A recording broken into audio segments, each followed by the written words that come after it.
I've been watching you, watching every girl in the bar, and paying no attention to the one on your arm. You're a dog.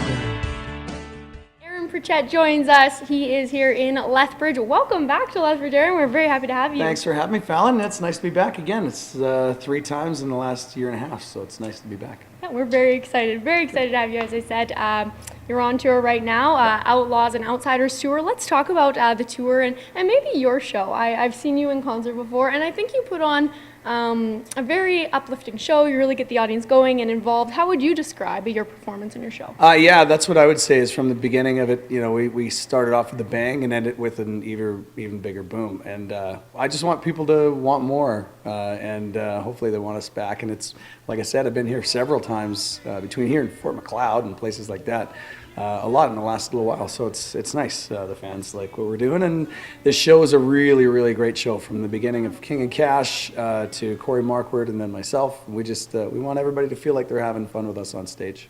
Absolutely, and I'm sure you get asked this every single interview, but we've got to talk about being on tour with your son Jordan. He's with King and Cash. Yeah. What's that like for you guys? Do you kind of does he look to you for advice on tour, or do you kind of separate your relationship between being musicians and father and son? No, first and foremost, I'm his dad. He's my son. We've always had that bond, no matter what, you know.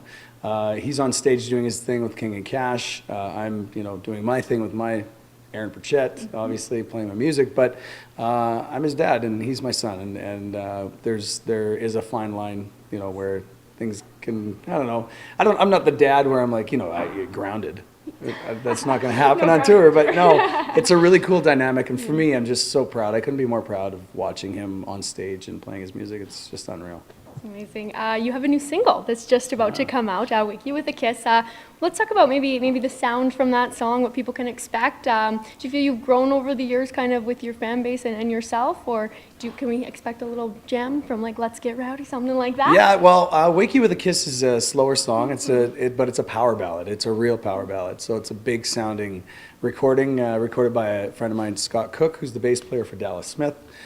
He's a phenomenal producer and engineer, so he put together this song. It's pretty cool. But I do have a greatest hits package coming out in this year, 2015. So yeah, this is going to be a part of it, and that's going to be there's going to be another song or two released from that package as well. And yeah, we might get a little, Let's Get Rowdy, Light It Up, Hold My Beer sort of song. So. Perfect. That's very exciting. We'll have to watch out for that. We were talking about this off camera. You're very active on social media.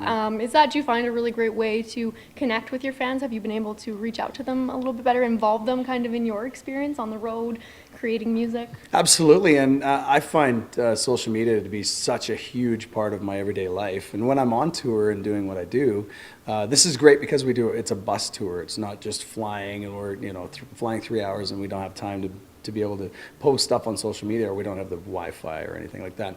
On a bus, you pretty much have all the time in the day to post all kinds of things. So myself and Corey and Jordan and Dan from King and Cash, we spread the word like you wouldn't believe. Tons of pictures, videos, all kinds of things. I think I'm going to be posting stuff about you after this as well. So yeah, I think it's a key marketing tool for us. And with what we've been able to do on the Outlaws and Outsiders tour is really promote it, and the crowds have just been unbelievable. So it's getting a lot of good press, and people like the show too, which really helps. So it's an amazing tool to have. Great. We'll have to watch out then for that greatest hits album. If you can check out a tour date, make sure to do that. Thank you so much, Aaron, for joining us. We really appreciate it. My pleasure, Falon. Nice to see you. We'll have more on Go Southern Alberta right after this.